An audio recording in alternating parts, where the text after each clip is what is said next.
5 News now at 5. Good afternoon, everyone. Thanks for being with us. I'm James Munoz. And I'm Karina Garcia. Police in Brownsville released new details after an SUV plowed into several migrants, killing 8 people and hurting 10 others on Sunday. The suspect is identified as 34-year-old George Alvarez, a Brownsville native with an extensive criminal history. He's currently charged with 8 counts of manslaughter, 10 counts of aggravated assault with a deadly weapon. His bond is set at $3.6 million. Police say he could face more charges. Through the investigation, it was found that the SUV ran a red light, lost control, flipped on its side, and struck a total of 18 individuals. It was further found that there were 6 fatalities on scene and 12 critically injured. From then and now, fatalities have grown to 8. Authorities are awaiting a toxicology report to determine whether Alvarez was intoxicated. The police chief says there was no motive to discuss at the time. This is video of bystanders detaining that driver in Brownsville. The vehicle he was driving ran a red light, lost control, flipped on its side, and hit a total of 18 people. Police say he tried to run from the scene before he was detained by bystanders. A witness says after the crash, the driver got out of his vehicle and appeared impaired. He said the driver tried to run away and yelled obscenities, but witnesses stopped him. Governor Abbott says the state is doing everything it can to secure the border ahead of the end of Title 42. In a press briefing today, Governor Abbott announced the creation of a new National Guard unit called the Texas Tactical Border Force. He says that force is being deployed to combat what he calls a failure by the Biden administration to secure the Texas-Mexican border. We've been involved and they have aided the process of busing these migrants from tiny little border towns like Del Rio and Eagle Pass up to cities like Chicago, New York, and around the country. Thousands have been bused already. Many thousands more will be bused in the coming days because of the massive influx of illegal migrants coming across the border. Title 42, the pandemic-era law that makes it easier to expel migrants, is set to come to an end this Thursday. The U.S. Customs and Border Protection has already seen an uptick in migrants crossing the border with Mexico, with more than 8,000 daily encounters. A Homeland Security administrator says that number could reach 10,000 once Title 42 is lifted. There are around 25,000 migrants in custody, straining processing facilities already over capacity.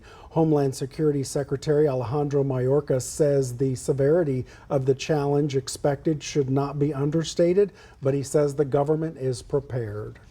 Victoria police are investigating a shots fired call. It happened last night in the 2000 block of North Ben Wilson Street. Police say there was an argument in the parking lot of a Superstop when several gunshots rang out. 2 men wearing hoodies ran off. A white SUV also sped off from the scene. Officers found spent shell casings and broken glass in that parking lot. Anyone with information should call Crime Stoppers 361-572-4200.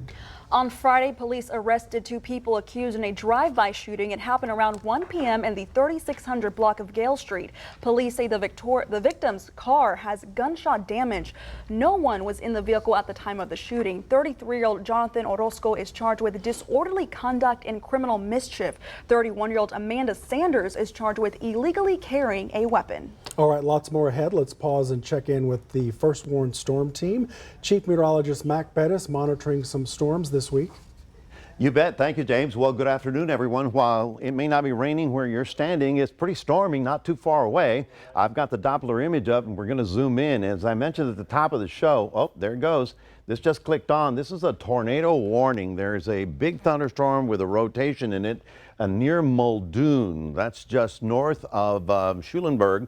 If you're in that area of Fayette County or driving up, you should be very cautious with that activity. In fact, you really kind of ought to avoid it for a while. Give it another hour or two.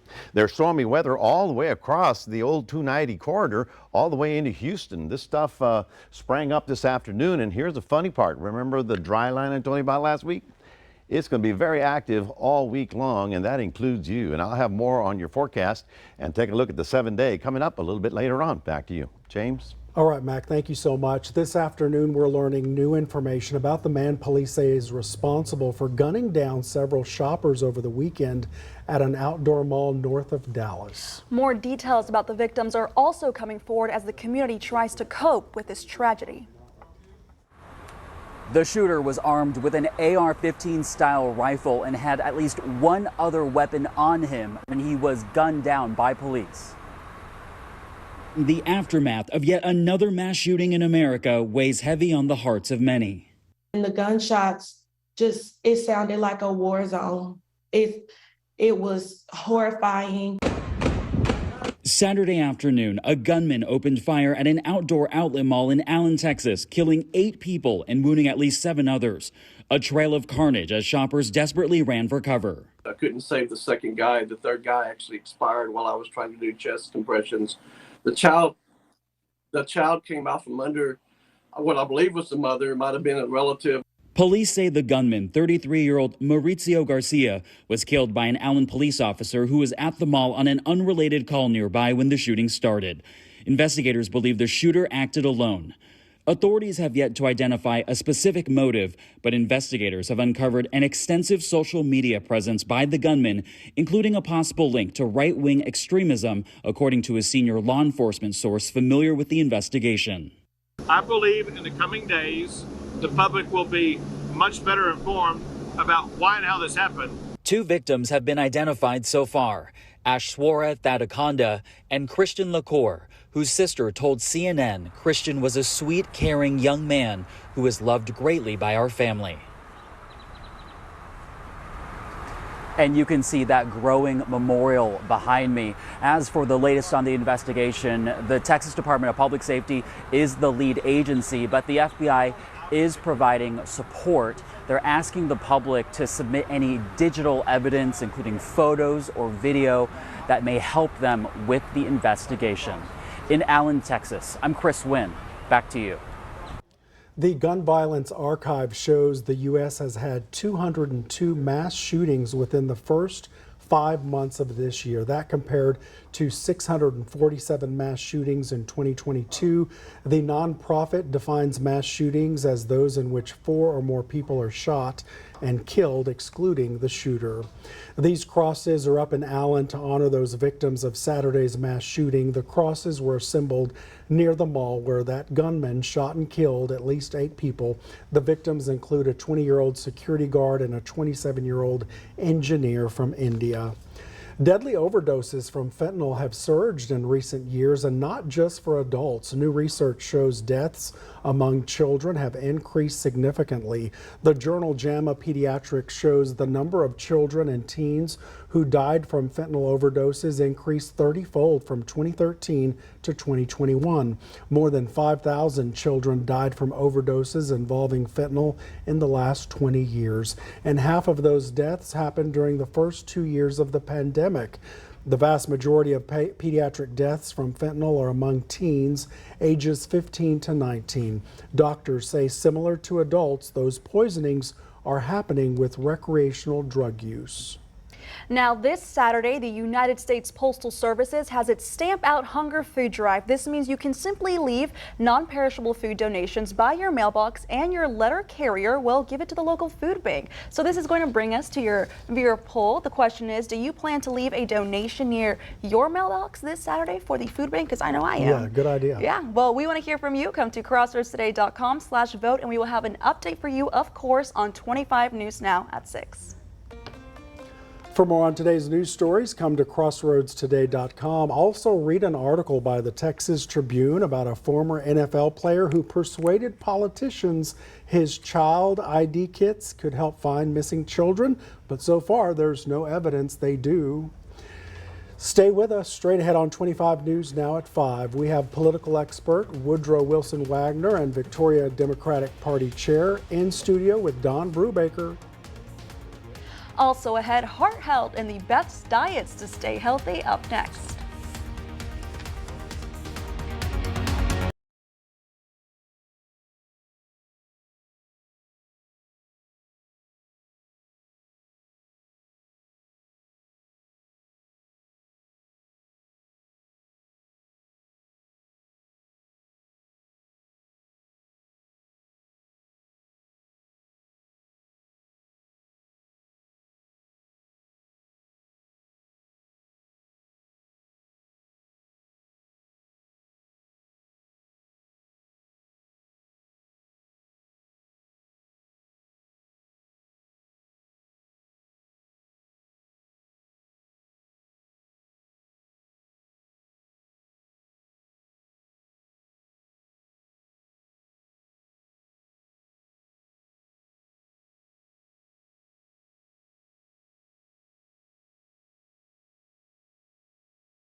The results are in from Saturday's election. We have the Victoria College bond pass and 2 incumbent board members in the Victoria ISD unseated. Yeah, 25 News Now anchor Don Brubaker has more. Don?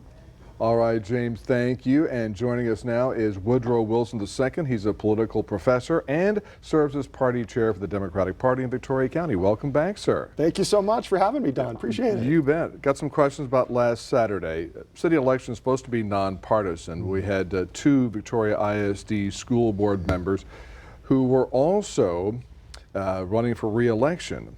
Did you see a nonpartisan situation there in the voting when you broke it down? I really did, and I've been looking at these numbers kind of all day and all day yesterday, and I saw a lot of folks who you would think would be associated with one party or another really go for the other candidate in some cases, which is what the challengers were depending on, right? They needed people to cross those party lines if they were going to beat 2 incumbents. Very rarely does the incumbent lose. And so you start thinking about, okay, how are you going to pick off the incumbent? That is the #1 strategy, is to try to get people who otherwise wouldn't be voting for you to vote for you in that particular race. Both incumbents in the Victoria ISD board election lost on the same day. What message does that tell you about what the voters are thinking here? That the voters are not pleased with the way that VISD is moving. And they are concerned about the future of our schools. They're concerned about issues like safety. This is now the first election, I think, pretty much after COVID. And I think the residue of that still sticks in voters' minds, where students were learning remotely and everything else. So I think this is a wake-up call for the remaining trustees and the superintendent, that people are not pleased. When you see an incumbent lose, like Miss Tammy Keeling did, as bad as she did, I think that is a clear message that people are not happy with what's going on. Victoria College bond election passed, and you've already talked to some people at Victoria College. I know they're got to be happy. Very happy. I think that really is the result of excellent marketing on their part, and then a real great grassroots campaign by Dr. Jennifer Kidd and Kent and Amy Mundy, who really went from club to club, group to group, organization to organization, whether there were 5 people in the room or there were 500. They really did this traveling roadshow that I think paid huge dividends, because the biggest thing that people are thinking of is transparency. They want to know about it. And they had the breakdowns and could answer all those questions. Final question, how'd you feel about voter turnout? Very disappointed in voter turnout, Don. We had less than 8% of our registered voters vote. So that means 92% of registered voters did not vote. And my concern there is that people often complain about our schools and our school district. This was their chance to voice and say something about that, but so many people didn't take that opportunity. I hope in the future they will absolutely do that. Well, we'll see. Woodrow Wilson Wagner II, thank you so much for coming by. Let's go back to James and Karina. All right, Don, thank you so much. Heart disease is the #1 killer of men and women in the U.S., but there are ways to reduce the risk. That's right. That includes eating healthy. So here's more information on these popular diets. Having a heart-healthy lifestyle means regular exercise and not smoking, but what you eat is also a critical key. Diet is the leading risk factor for death and disability nationwide for 7 of the 10 leading causes of death. Maya Valdevellu is co-author of a scientific statement ranking popular diets based on which most closely follow guidance for heart health put out in 2021 by the American Heart Association. Taking the top spot, the DASH diet, which stands for Dietary Approaches to Stop Hypertension. You eat more veggies, fruits, and low-fat dairy foods, and limit foods high in saturated fat, and limit sodium intake to about a teaspoon of table salt a day. Other diets rounding out the top tier, the pescatarian diet, which allows dairy, eggs, fish, and other seafood, but no meat or poultry. The Mediterranean diet came in third, mostly because it recommends a small glass of red wine each day and doesn't limit salt. Even making small changes that help you align more closely with this, you'll start to see a positive return on investment. Eating patterns that didn't stack up as well included very low-carb diets such as Atkins, various keto diets like the well-formulated ketogenic diet or WFKD. These were in the bottom tier of the rankings due to their emphasis on red meat, whole dairy, and saturated fats, as well as limited fruit and vegetable intake. For Health Minute, I'm Mandy Gaither. Well, good afternoon, everyone. Maybe quiet where you are, but we actually have some stormy weather around the area. It's right along the I-10 corridor. Many of you are getting out of work, going northbound on 77. Well, above Schulenburg and near the LaGrange area and Muldoon specifically, we have a very heavy thunderstorm. It's been there for a while, so we're probably going to see some flooding in Fayette County. We'll have the latest coming up in just a moment, so stay tuned.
Welcome back, everybody.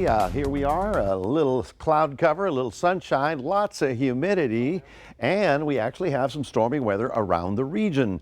Our temperature right now is at 85. It feels like 92 because that's the heat index.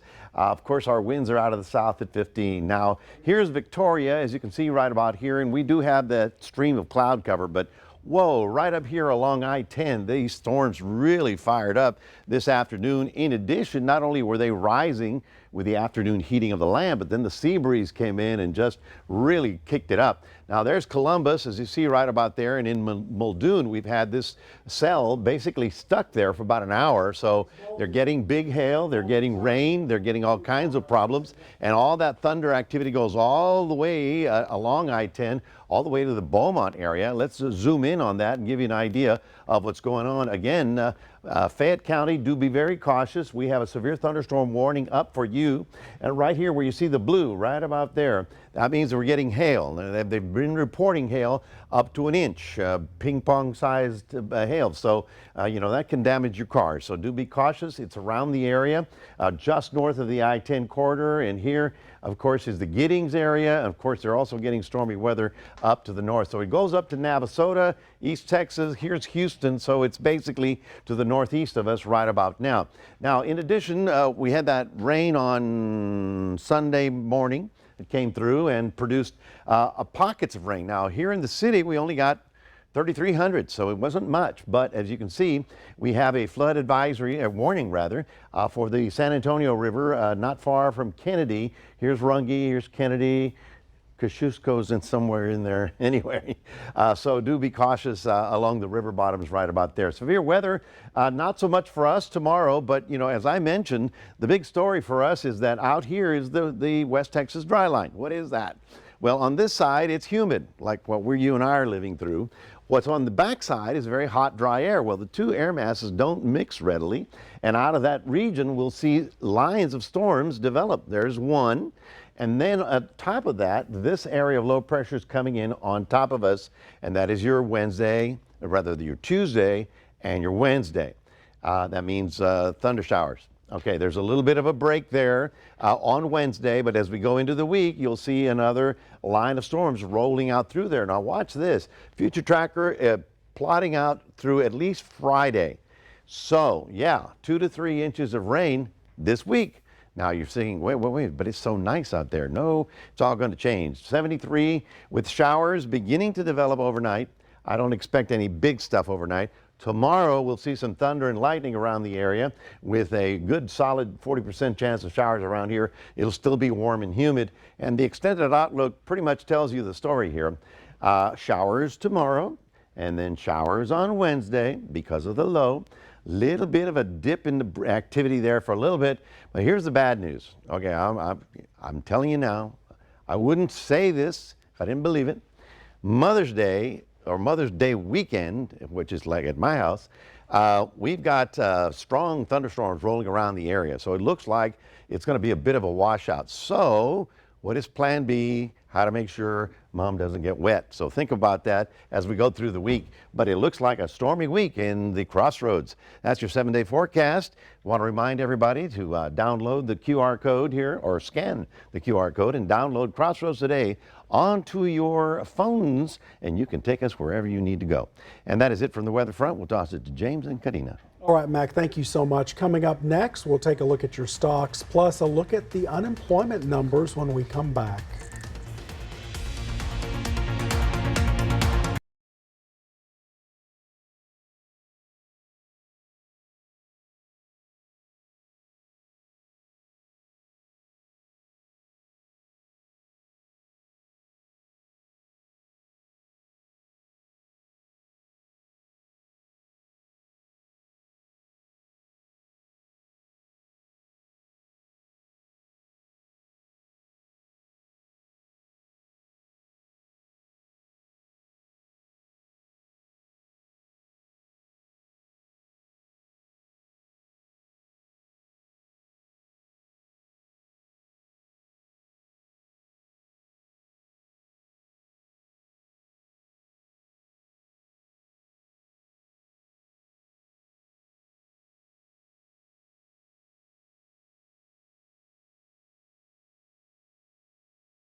Taking a look at your stocks, the Dow down 59 points, the S&P 500 gaining 2 points, and the Nasdaq up 22 points. Oil up $1.82, closing at $73.16 a barrel.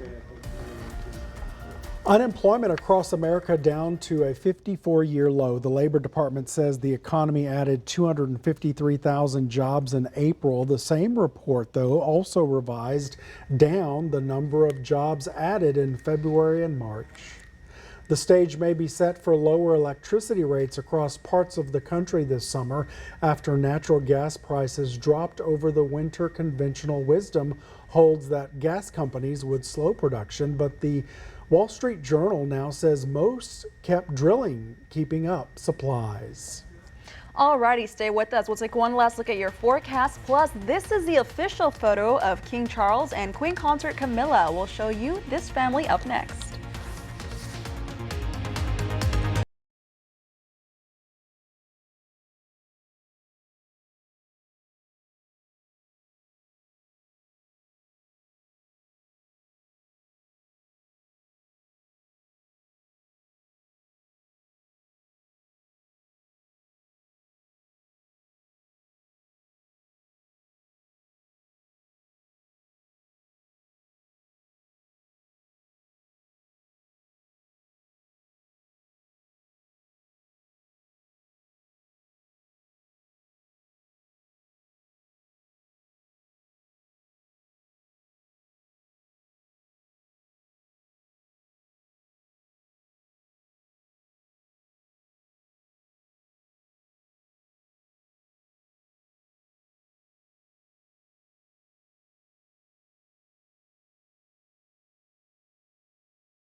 A busy several days for the royal family following a series of events marking King Charles III's coronation. On top of all that, they had to take these official photos. A coronation concert was held on the grounds of Windsor Castle Sunday. So the main photo of the entire family does not include the children of the Prince and Princess of Wales. But a day earlier at the coronation service in London's Westminster Abbey, Louis stole the show during segments of the ceremony. Well, Yeah, nice photo. Are you a big fan of all that pageantry and crowns and jewelry and all that? 1,000 years. I mean, it's definitely a tradition for the English, yeah. Exactly. It's a tradition for the English. We are looking at it, I don't get it. Right? Yeah. Well, we are having some stormy weather Yeah. this week, right? Yeah, Really we do. rainy. I want, if you recall, wondered what I was saying. I said Muldoon, which is the community north, and Moulton is the community south. So north of the I-10 is where we're getting some stormy weather even as we speak. Severe thunderstorm warning up there. A lot of people are getting out of work and headed northbound. If you're going up 77 or north of I-10, you're going to run into some stormy weather that is occurring right now. Now, after the sun goes down, a lot of this should decrease. So give it an hour or two and let it sort of weaken down. Otherwise, we're looking for a 7-day forecast that has quite a few days of thunder shower in it. We're looking for showery weather with thunderstorms all the way through